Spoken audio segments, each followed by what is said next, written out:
দিকটির কথা বলে শেষ করব। প্রিয় সাংবাদিকবৃন্দ, আপনারা ইতিমধ্যে শুনেছেন এবং একটি নাম, যার নাম ফ্যাসিস্ট শেখ হাসিনা। এই নামটা যখন 16 বছর আমরা রাজপথে ছিলাম, আমরা ঘৃণা ভরে তার উচ্চারণ করেছি, ফ্যাসিস্ট শেখ হাসিনা।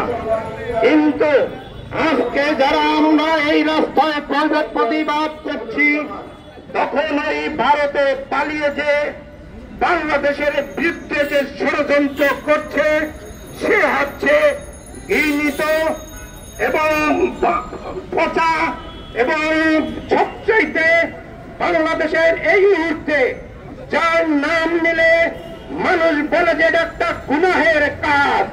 এই গুনাহের কাজ আমরা শেখ হাসিনাকে দিয়ে যারা ভারত করাচ্ছে, বাংলাদেশ স্বাধীনতার নামে বাংলাদেশের স্বাধীনতাকে অক্ষুণ্ণ রাখতে আমরা এই গুনাহের কাজ শুধু প্রতিবাদ নয়, আমরা যারা 16 বছর বিএনপির সাথে যুগপৎ আন্দোলনে রাস্তায় থেকেছি, জীবনের হুমকি নিয়ে রাস্তা পাহারা দিয়েছি, আগামীতে আমরা যদি এই গুনাহের এবং ভারতকে বলে দিতে চাই, আমরা এই স্বাধীনতাকে রক্ষা করব।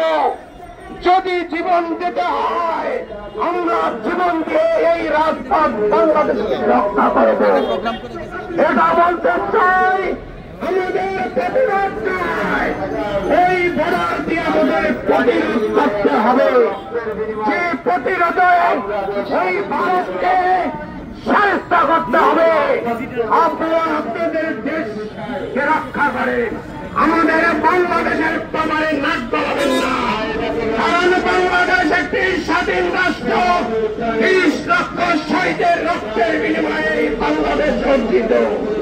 কিন্তু আমরা মনে করি আজকে শেখ হাসিনা যখন 1981 সালে এই বাংলাদেশে এসেছিল, তখনই ওই ভারত বাংলাদেশে একটি ষড়যন্ত্রের একটি বীজ এখানে রোপণ করেছিল।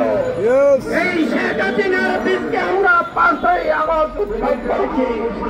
আমাদেরকে এই বাংলাদেশের যদি 5ই আগস্টের রাস্তায় নামতে হয়, তাহলে নামার জন্য আমরা প্রস্তুত আছি। আমরা আগামীতে এই জাতীয়তাবাদী দলের নেতৃত্ব এবং আগামী একটি সুস্থ নির্বাচনের জন্য আজকে ডক্টর ইউনূসকে আমরা সহযোগিতা করতে চাই।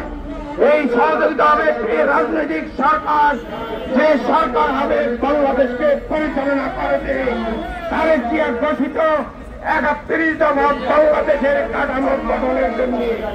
সবাইকে ধন্যবাদ। বাংলাদেশ জিন্দাবাদ, বাংলাদেশ লেবার পার্টি জিন্দাবাদ।